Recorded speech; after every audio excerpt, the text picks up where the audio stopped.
दांत वाली बहू। रंजना कभी ब्रश नहीं करती थी।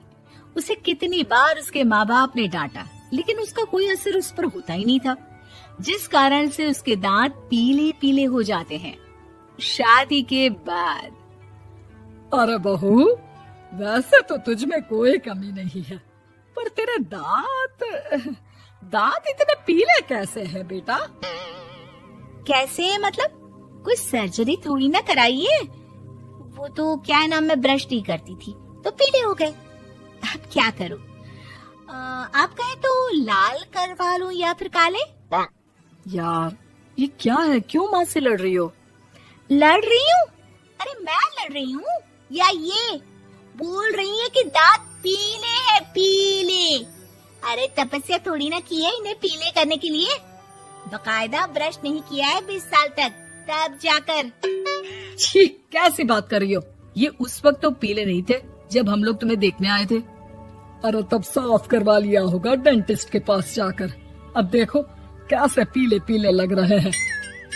रंजना सास की तरफ गुस्से से देखती है। फिर शुरू हो गई पीले पीले पीले। अरे पीले तो तब भी थे जब मेरे हाथ का रसगुल्ला उड़ा उड़ा कर खा रही थी और बोल रही थी, लड़की नहीं गुणों का खजाना दे रहे भाई साहब आप। खैर, अब वो लोग करते भी तो क्या करते, पीले दांत वाली बहू पल्ले पड़ी थी तो झेलना तो था ही। एक दिन कीर्तन में रंजना गाना गा रही थी। अरे कमला बहन, माँ का द्वार है, यहाँ तो सब शुद्ध होकर आते हैं, फिर अपनी बहू को ब्रश भी नहीं करवाती तुम। दूर से पीले पीले दांत भक्ति में बाधा उत्पन्न कर रहे हैं। अरे कोई 2 साल के बच्चे थोड़ी ना लेकर आई हूँ मैं बहू बनाकर। अच्छी खासी लड़की है, अरे कैसे करवाऊं ब्रश? ये तो उसे खुद करना चाहिए ना।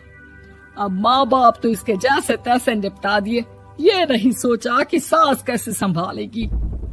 सास बहू को लेकर घर आ जाती है, लेकिन सोच लेती है कि अब इसे लेकर कहीं नहीं जाएगी। अगले रोज बहू कहती है, अरे क्या हो गया, मंदिर नहीं जाना क्या? कीर्तन का वक्त हो रहा है। मेरी मधुर वाणी से कान्हा जी जागते हैं और सोते हैं।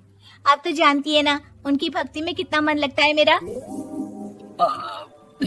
वो क्या है ना, तबीयत ठीक नहीं लग रही है मेरी, आराम करूंगी मैं। तबीयत ठीक नहीं लग रही?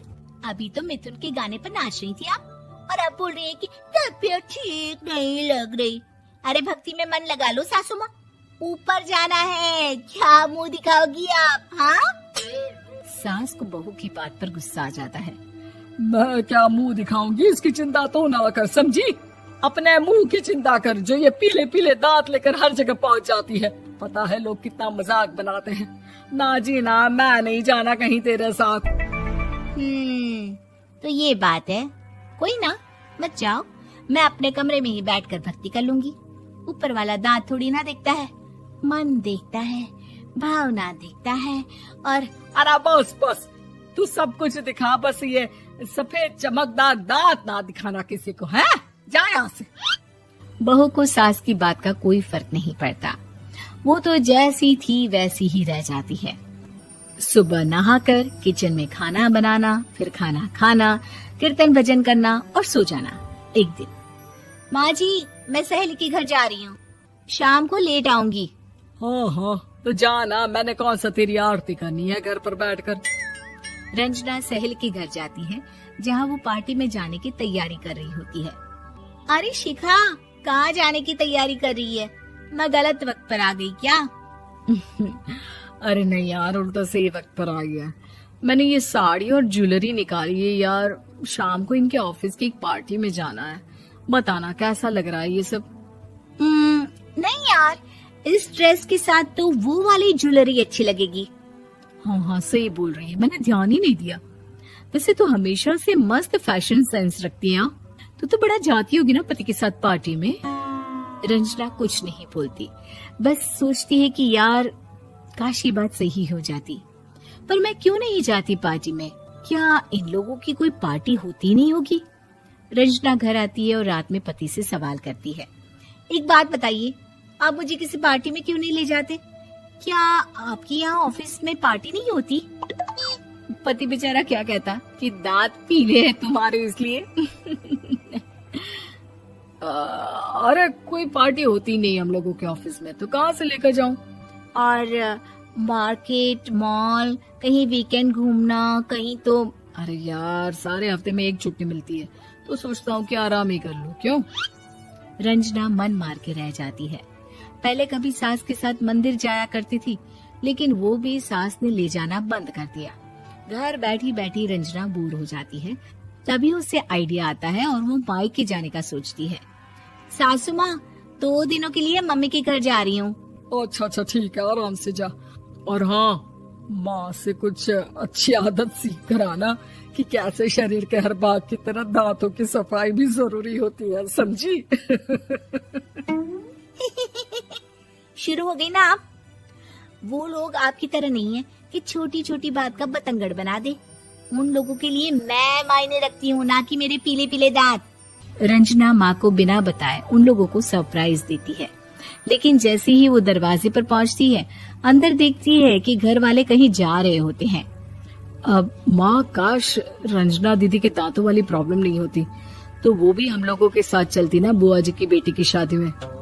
हाँ बेटा, लेकिन अब उसे कौन समझाए कि उसको उसके पीले दांत नहीं दिखते, लेकिन उसके आसपास के लोगों को कितना एम्बैरेसिंग फील कराते हैं। मुझे तो कितनी बार उसके स्कूल की टीचर ने शिकायत की कि उसके साथ कोई लड़की बैठना भी नहीं चाहती, और ना ही कॉलेज में कोई उससे बात करना चाहता था। लेकिन पता नहीं क्यों उसे ये बात समझ में ही नहीं आती। कोई कमी नहीं है उस लड़की में, बस यही कि दांत पीले हैं। वो तो भला हो जीजाजी और उनकी माँ का, जो दीदी को जैसी है वैसे ही रखा हुआ है। रंजना को अपने घर वालों की बात सुनकर बहुत दुख होता है। वो सोचती है कि वो क्या करे, लेकिन फिर वो सीधा डेंटिस्ट के पास जाती है, अपने दांत चमकाती है और कसम खाती है कि वो रोज ब्रश करेगी। अरे क्या हो गया? तुम तो 2 दिनों के लिए गई थी ना, पर कोई ना, अच्छा है, चलो आ गई तो। रंजना सास के सामने आकर खड़ी हो जाती है और पूरी स्माइल करती है, उसके चमकदार दांतों को दिखाती हुई। चले मंदिर।